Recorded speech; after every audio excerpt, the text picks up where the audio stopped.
Welcome to the Creation to Cash Flow podcast. On this podcast, we discuss strategies to maximize your creativity and help you achieve financial freedom. Hi, Michelle. Hello, Nick. How's it going? I am so proud of myself because you know how I have a fear of doctors and dentists and basically anything medical? I went to the dentist yesterday, finally, for the first time in like years. I learned a little about self sabotage. I should have gone sooner because now I have to hash out $8,000 to get a new crown and like other things that I need to get done. But I went and I'm going tomorrow morning, bright and early, to get 5 fillings and a temporary crown. But I'm also getting Invisalign. But anyway, all this to say, we've talked about how I have this fear. And I was so excited to tell you, I finally took the first step for my motto of the year of show up and glow up. And I'm going to start glowing up by fixing my teeth situation. And it's also genetic. My fillings are because I have deep grooves in my teeth. If anybody's wondering why you get cavities, it's not that you're not brushing, it's that it's genetic. I know that's just so random and not on topic at all, but I was like, I have this fear and it felt so scary. You know how people are scared to post on social media? I was so like shaking. I was filming a video about it yesterday morning, but I was literally shaking because the fear felt so real. And so I'm just like so happy that I got over it and I wanted to share that with you. I am so happy to hear that you overcame that fear. And that's actually perfect because today's podcast episode is all about whether Michelle has deeper than normal grooves in her teeth. So it's actually right on par.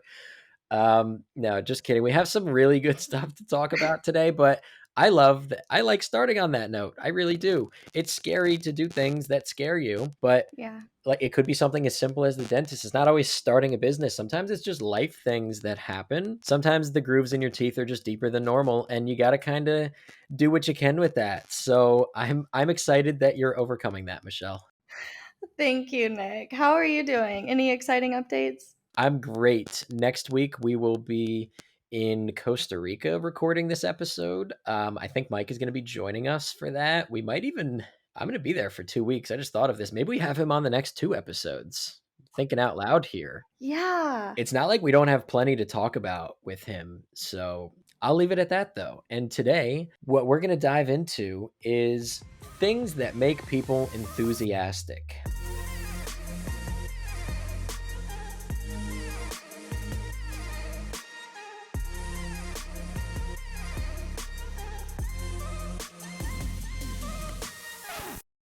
What are you enthusiastic about? How can you use this to pretty much fuel your creative journey, your business journey, just using it as fuel? Because if you can fall in love with whatever it is that you spend a lot of your time doing, you're obviously going to spend more time doing it. Like if you don't love going to the gym to try and stay healthy, right? Maybe you don't love lifting weights, but you love running. You could fight all you want to try and go to the gym, but it's going to be easier to get you running knowing that you like to run more. So we're going to talk today about how you can use the things that you're enthusiastic about to propel you in your life and your business. Michelle, you heard this amazing quote the other day from a guy named Charles. Is it Charles Kingley or Kingsley? I forget. Kingsley. Kingsley. Okay. What's more important is the quote, though, Charles. You killed it on the quote. The quote is, all we really need to make us happy is something to be enthusiastic about. And Michelle heard that the other day and then she told it to me. And I knew, I was like, that is going to turn into an amazing podcast episode because there's just so much we can talk about. But first, Michelle, I want to hear what comes to mind when you hear this quote. For me, when I first heard it in acting class, it just really screamed at how chasing money isn't what makes you happy. Instead, it's waking up and having something to be enthusiastic about. I don't wake up and I'm like, I have enough money to go on a huge grocery haul. Like, no, like, yeah, I want groceries. I need those. Or like, I have enough money to fly to Dubai today. But like, really deep down, what is it that I'm enthusiastic about? Because that's what's going to get me out of bed. That's why so many people who get money at a job but don't like the job aren't happy. It's because it's not the money that makes somebody happy. It's having a purpose, having something you're enthusiastic about. So in my head, when I heard that, I was like, to me, that's really like it's not about chasing the money. It's about figuring out what makes me excited and chasing that and locking in on that and letting that be my journey in life. That's so good. I'm so happy you heard this quote and we're turning it into an episode because you nailed it. Like, money is not everything. I often ask people because I handpick clients that I work with in my own business.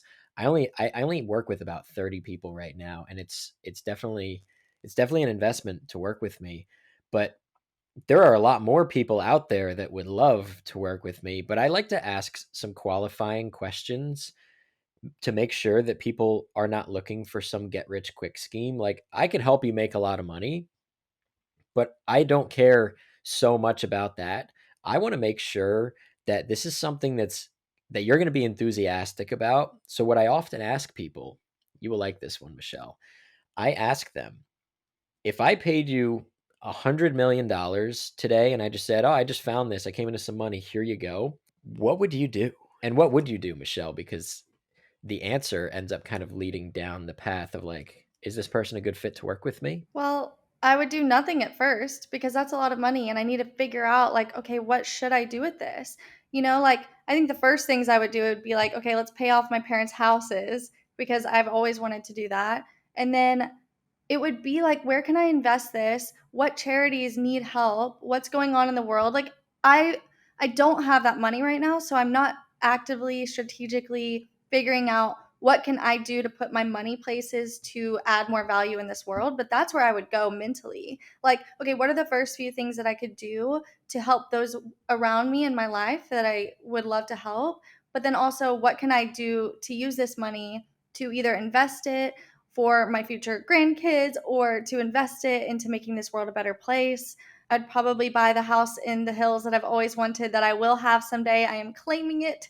I will have it because I've always wanted that. But it's also like, I don't want to just spend, spend, spend. Like, I'm not going to go buy 20 cars. I would take it and I'd be like, I have this money, but I'm not going to abuse it and like let it change who I am, because I always want to be who I am character wise, no matter how much money I have. I love that. That answer would definitely pass for Okay. me. I'm The glad. the reason I ask people this though is so that they can see, because I'll kind of walk them through like, sure, you like go get a house, go pay off someone else's house, go get a boat, go get some cool stuff. If you just found $100 million, who wouldn't? That's totally okay to go get some cool stuff with it and some stuff that's going to make your life better. But eventually, you're going to realize like my bills are paid. I now have everything I need, and you got to go back now to what purpose do I serve on this planet and what's going to make me feel good every day. And that's what I want people to see and resonate with. And if they're not resonating with that, then I know that they're probably not going to be a good fit, because I'm not guaranteeing every person I work with is going to make $100 million. But I want people to see that once you have a certain amount of money and your basic needs are met and you don't have any stress about meeting those basic needs, like they're going to be met, you now have to find your purpose. You now have to find something that excites you.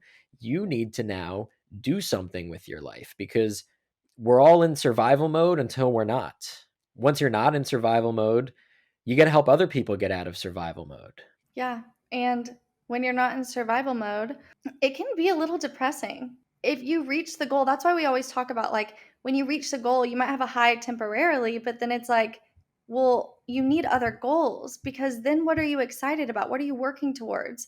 You don't want to just stop growing and then start decaying like my freaking teeth. Sorry, I had to throw that in there.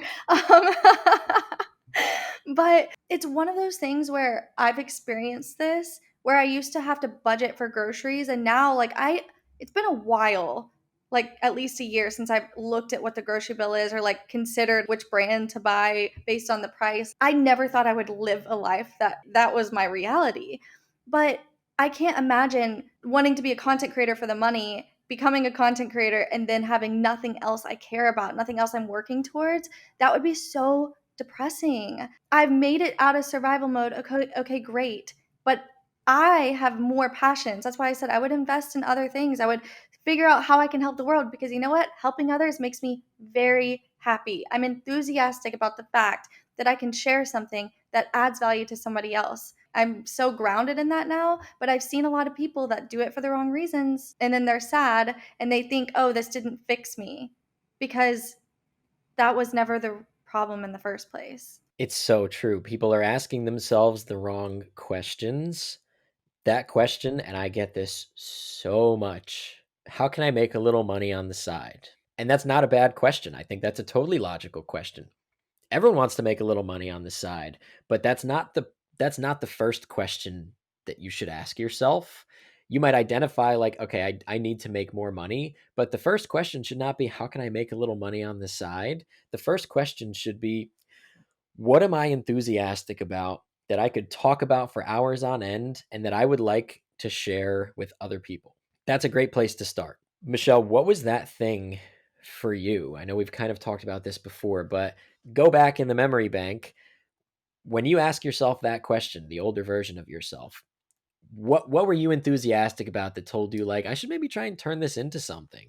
Honestly, okay, so this has happened a lot, but there's just something about when somebody asks me how to film a certain video or how to edit a certain video or how this should look, like something about the creativity of creating and but the behind the scenes.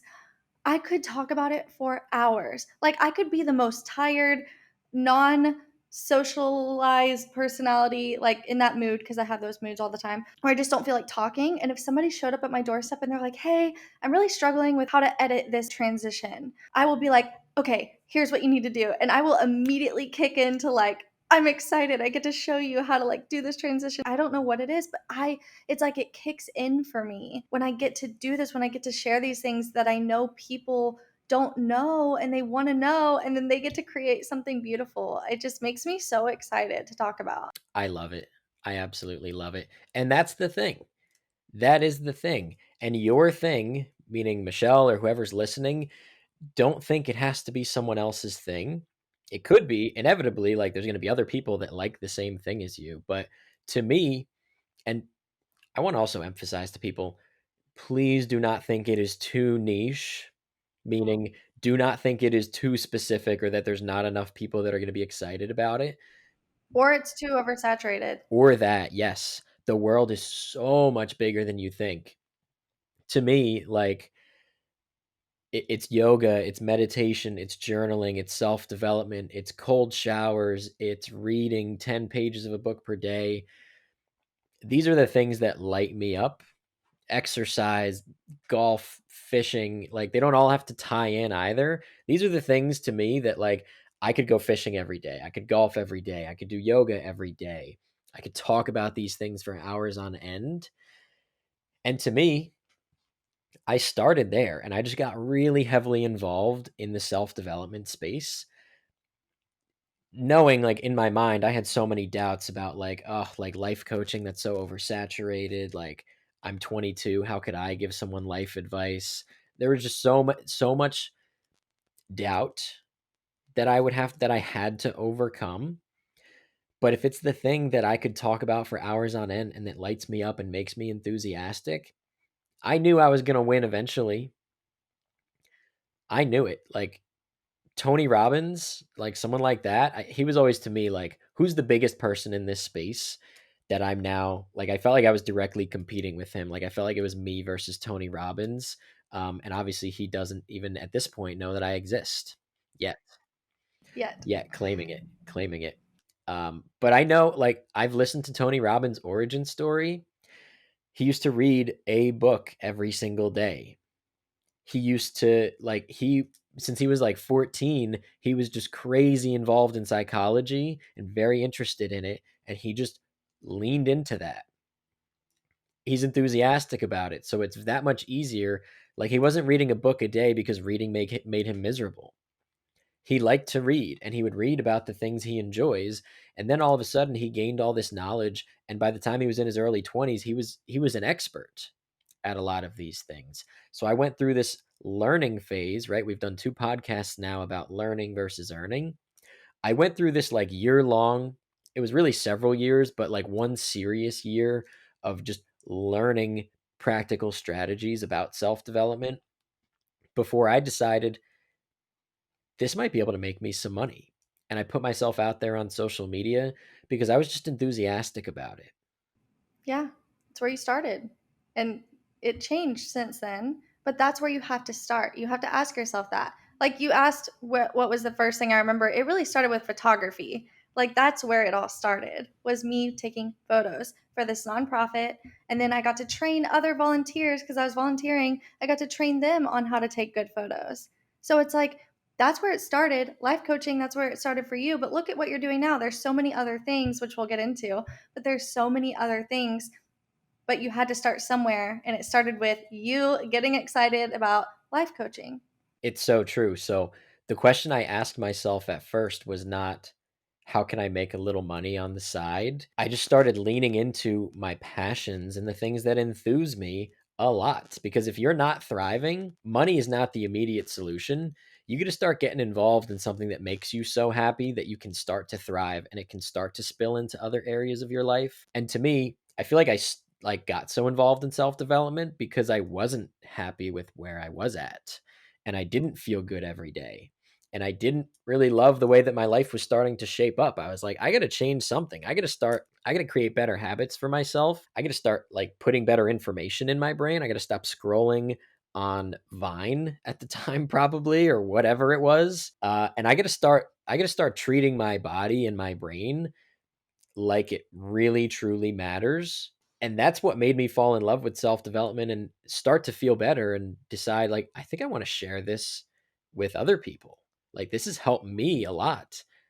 I think it could help other people. Even though I'm 22, making my first TikTok video, friends and family cringing at that idea like what is he doing? I was like, honestly, in a way I don't even know, but I'm excited about it and that's all that matters. Yeah, that's all that matters, because at the root of it, that's what that will keep you going. That will sustain you the longest. Especially because other people will feel your enthusiasm. And by putting yourself out there on social media or wherever, just talking about these things more, you will find other people that are interested. Like, I remember one time I was at like, I had just started doing this. I still had like 300 followers, but I was posting consistently at this point. It was pretty terrible content, but it was starting to improve. And I met some people at the bar, some older friends of mine, some people that were like a year or two older than me, and they didn't really comment on any of my stuff, but they all like kind of came up to me and were like, "Hey, I just want to say like not only do I love what you're doing, but like I actually do this stuff too." They mentioned they were like, "I'm actually really big into self-development. I just don't tell anyone about it." And I was like, wait, it was the first time I had a moment because I didn't have half a million followers. I had like 300 and I would get 4 likes on each post. But I had people in real life coming up to me being like, "Hey, your content's actually really cool. I'm really interested in this stuff too and I've been enjoying it." And I was like, "Wait a minute. I only have 300 followers. I'm impacting other people?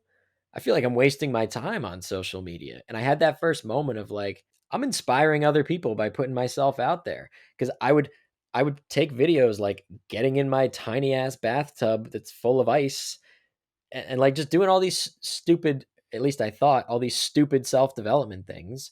And then I found out people are really enjoying it and it's inspiring them to do more. And then I had friends start taking a cold shower and tell me that they feel great. And I was like, this is amazing. This is really fulfilling. And it made me more enthusiastic. And then it snowballed.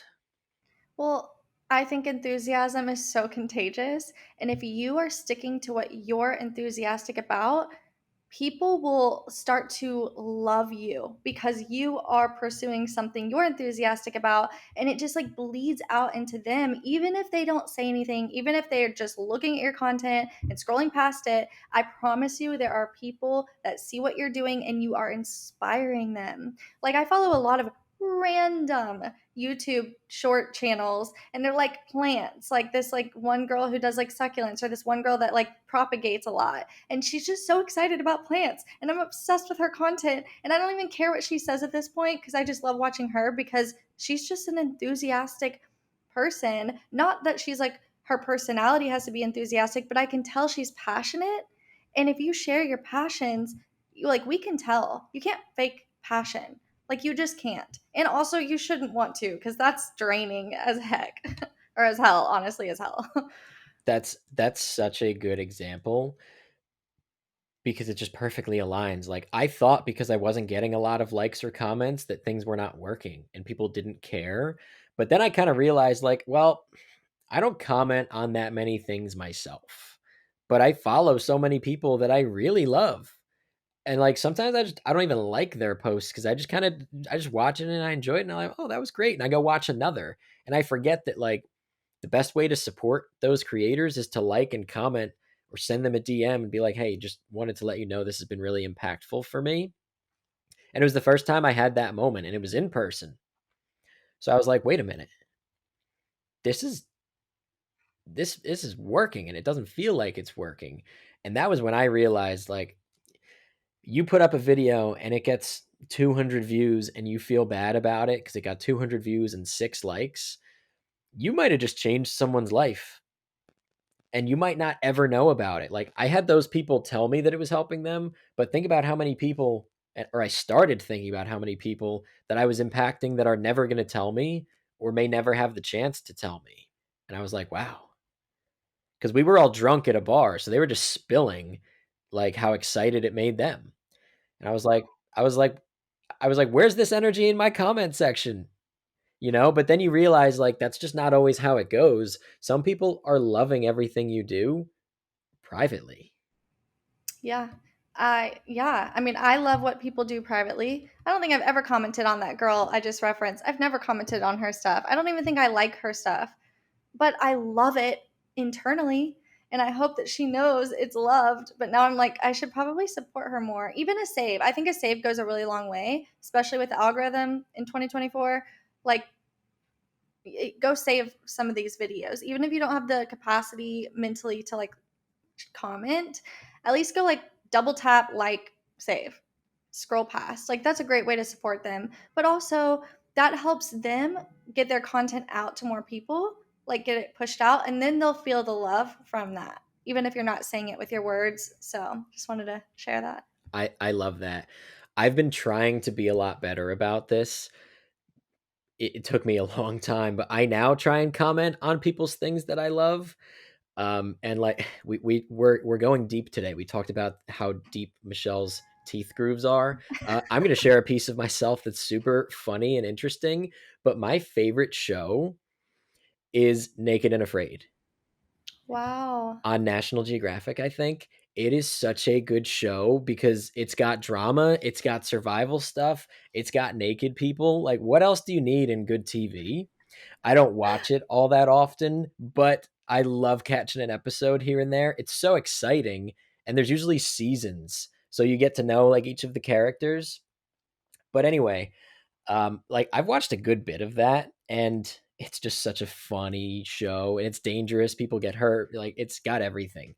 That's not the point. The point is, I commented and followed like one of the people on there. His name's Gary Sanchez, I think, and he's so sustainable. He has a giant tattoo on his back that says "Consume as little as possible" in giant bold font, and I'm just a huge fan of Gary. And I went and like followed him and commented on one of his posts, and he responded back, and I forget that because he's not really all that famous. Like this is kind of a niche show and a definitely more niche fan base. But like I just forgot that like, oh yeah, these are all real people that also put up content. Why don't I just share some love and they will probably see it. And if they don't, go comment on the next post and just keep commenting, keep sharing the love and eventually they're going to reciprocate that. You'll get noticed no matter how big of a person it is. Go comment on Taylor Swift's Instagram if you're into that. Like you never know if she might see it. And even if she doesn't, it doesn't mean she's not reading it. Mm. So anyway, we're sharing deep truths today. It's a great show. I could see myself going on it one day. So I I don't I know. support you. They have like 7 day like fan challenges where you can go like do 7 days. That even that sounds so insane, but I would do it. Whatever. Life is too short. And it's just a really cool one, it's a cool show, but two, it's even cooler to support people that you love and you love their content because these people are all like, I mean, you and I really like sustainability. Yeah. These people are all very sustainable, like they're all into that. You wouldn't want to go live in nature naked for 40 days if you didn't like nature, so it's just such a great show. I could probably talk about it for hours, but I will spare you all.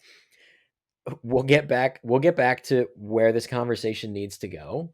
Ask yourself occasionally if you are still enthusiastic about something, because we started kind of touching on like how things evolved.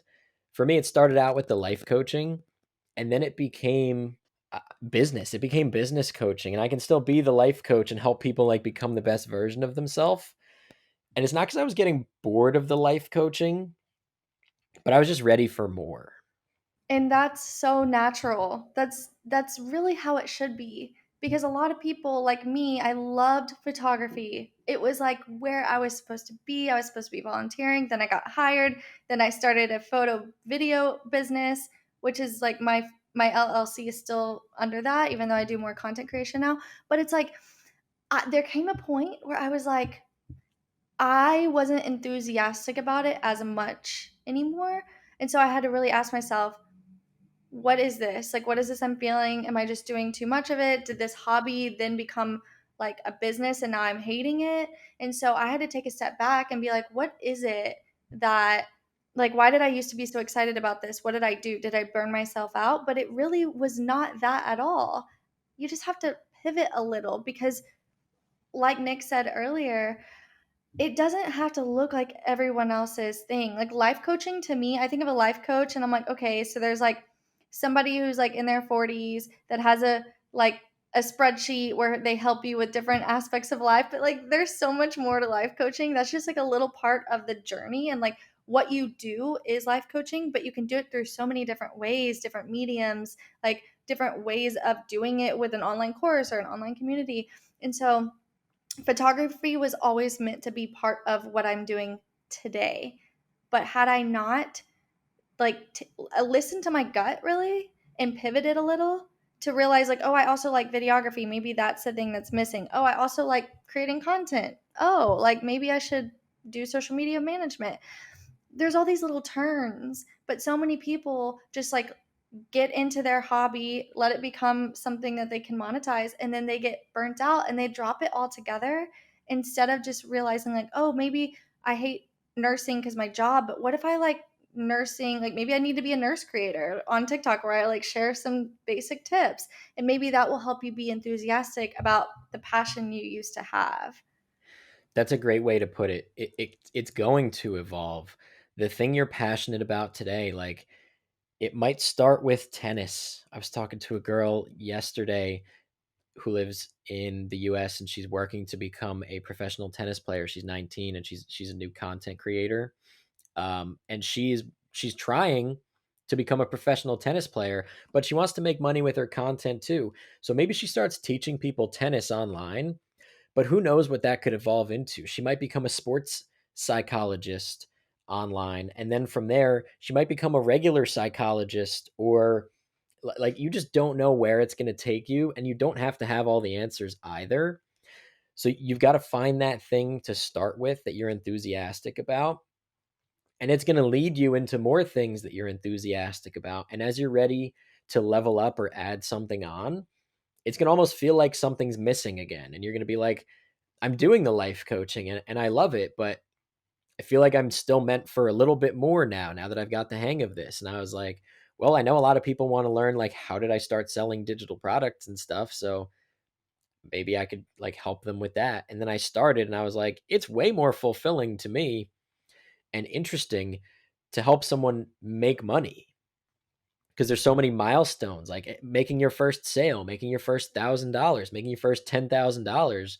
Helping people achieve that was even more fulfilling to me than helping someone lose 10 pounds or helping someone take a cold shower every day for 3 weeks. Like I was like, this is growing into something much bigger. I don't know what I'm going to be doing in 3 years. Will it probably still be business related? Yes, but it could be something completely different as I continue to follow my passions and see exactly where it goes. And it's just cool to one, start with something you're enthusiastic about and occasionally say, am I still enthusiastic about this? Yeah. Even even little subtle things too. Like when we started this podcast almost a year ago, I was not even on Instagram anymore. Like I had stopped posting altogether, but there came a point like last summer, July-ish, where I was like I need to get back into that short form aesthetically pleasing content. Like I missed it. I missed that feeling and I got back into it. And if I didn't, I think I would have been burnt out from TikTok because TikTok, I usually talk to the camera. It's a little bit more like authentic behind the scenes, like longer form. But I missed that like quick upbeat, quick cut thing. And I picked it back up. And now I'm excited about TikTok again because like I wasn't trying to force myself to do one or the other because I needed to do both, you know? When the time came, I needed to do both. Otherwise, I would have been sad about the views being low on TikTok and like all these things, you know? You have to know that we're not one passionate type of people. Like we can have multiple passions and multiple things we're enthusiastic about. And if you have a change where you're no longer enthusiastic, like listen to yourself, listen to your gut and pivot. In order to be consistent and succeed with the process, you need to fall in love with that process. I used to be so obsessed with golf, all things golf. Me and two of my friends started like a golf Instagram, and I got comfortable putting myself out there on social media. My friend that I did that with, a message just popped up that he sent me that says, "This really made me want to play golf because right now the weather is not permitting us to do so." Um, that was kind of weird timing, but anyway, the point is that I kind of lost my passion for that. I still love golf and I love to play, but it no longer was the thing that I'm like obsessed with that I could talk about for hours. I now kind of use it as an escape in a good way, like in a good healthy way, not like alcohol or something where like oh, that's my escape. Like I like to use it as just like a way to put myself in nature and move my body and kind of unplug from things. But it started out as the thing I was enthusiastic about, and then I started making content about. And at the same time, I was starting to, as that was fading a little, I knew I wanted to help people and I knew I wanted to be some kind of coach. So think about this, everyone.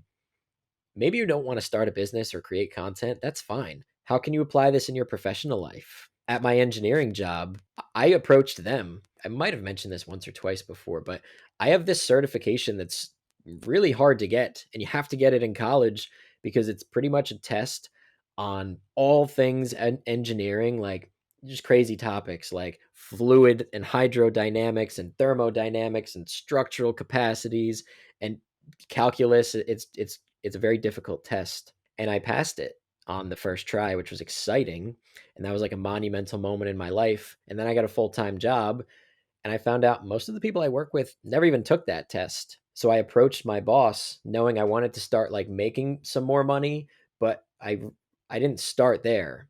That was what made me start thinking about like I want to make a little more money. What am I enthusiastic about? Helping people. So I approached my boss and I was like, "Hey, what if I started like a group? Like maybe I meet with all of the people once a week who work here and I help them prepare for this test. And like you could pay me a little bit for it or pay me when people get the certification." And they kind of shot it down and were like, "Yeah, you could do that, but like not here and we really couldn't pay you for it." And I was like, "Okay, guess I got to take my talents elsewhere."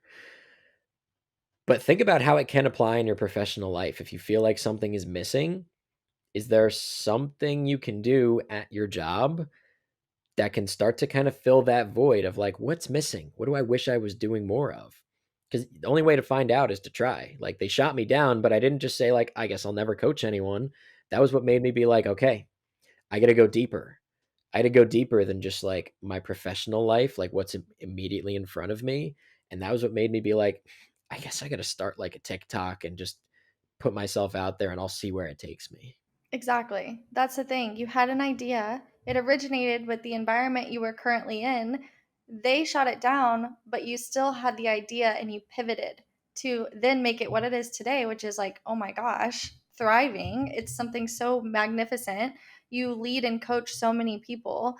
And so it's like your ideas, like don't think that the idea you have is what is going to be what's actually executed. That is usually the origin point that will lead you to the execution of what you're supposed to be doing. But you have to start somewhere. Like if somebody would have told me 4 years ago, hey, you're going to you're gonna quit your job, start a business, move to LA, live in one of the most expensive places in Los Angeles, and also you're gonna coach a lot of people, and you're gonna do content creation instead of the marketing agency that you're gonna start. But you have to start with the marketing agency in order to get to the content creation. I would have been like, I'm gonna go hide and go play solitaire and not do any of this because that sounds super overwhelming. And it's like every little step brought me here, and I had to take the little steps and pivot to bring me here. And Nick, you had to be like, okay, you know what? I still have this desire, this fire to coach people and help them. And you were proactive and you were like, I'm going to do this in a different way. And that's so incredible. That's really what makes you stand out, and why other people that had ideas that got shot down are still kind of sitting on them, or they just forgot they were there in the first place. Exactly. Like all of the choices I've made led me to here, and it's crazy to think about that. But you can't even comprehend where it's going to take you. You just have to start with, like, why am I not happy? If I'm not happy, why? Is it because of what I am doing, or because of what I'm not doing that I feel like I should be? And then all of a sudden, it's just going to lead you down this path, as long as you're willing to keep exploring that path and keep checking in with yourself and being like, how does this feel? Is this moving me closer to or further from where I want to be in life? And if you're chasing those passions, it's almost always going to move you closer, mentally, spiritually, physically, financially. It's all going to start to happen, and it all takes a lot of time, but that's what makes it so amazing and so worthwhile. Yeah, exactly. Is there anything else, Michelle, that we feel like we need to hit on related to this? Like Nick said, you don't need to see the whole picture, but I also want to say, like, you shouldn't try to. Like, just be careful. Don't try to overwhelm yourself or try to think of how is this going to end up? Where is this going to go? Because that's your logic speaking. And honestly, that's sometimes the biggest thing that prevents people from succeeding is they're too logical about it. And you almost have to go with the flow. It's just like in acting. I can't predict how I'm going to feel in a scene. I know the lines, but I want to play off my partner. I can't just like fabricate that moment. That's fake acting. That acting sucks. And it's like in your life too, you need to not be so intellectual about your gut feelings, because that's left brain and right brain. You want to stick to the right brain whenever you're thinking of these things. So ask yourself, I mean, you can definitely ask yourself the questions Nick asked me earlier, but also ask yourself, like, what is it you could talk about for hours? And don't try to say, oh, well, okay, I'm a nurse. Like, I could talk about it, but like, I don't want to do that. I don't want to talk about nurse content. Okay, you don't have to go there yet. At least just say, what is it that you could talk about for hours?